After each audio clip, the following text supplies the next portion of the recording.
Setelah ekspor crude palm oil atau CPO kembali dibuka kembali oleh Presiden Joko Widodo membuat harga jual tandan buah segar atau TBS kelapa sawit sudah mulai mengalami kenaikan. Ketua DPD Asosiasi Petani Kelapa Sawit Indonesia Kabupaten Lahad Suwandi mengatakan petani sudah tidak kesulitan lagi dalam penjualan TBS saat ini.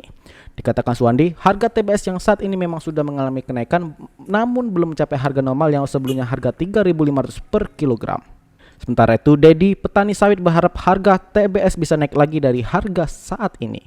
Perlu diketahui, CPO merupakan minyak mentah kelapa sawit yang nantinya dapat diolah menjadi berbagai macam produk seperti bahan baku minyak goreng kelapa sawit, campuran biodiesel, bahan baku produk makanan, bahan baku kosmetik, dan masih banyak kegunaan lainnya.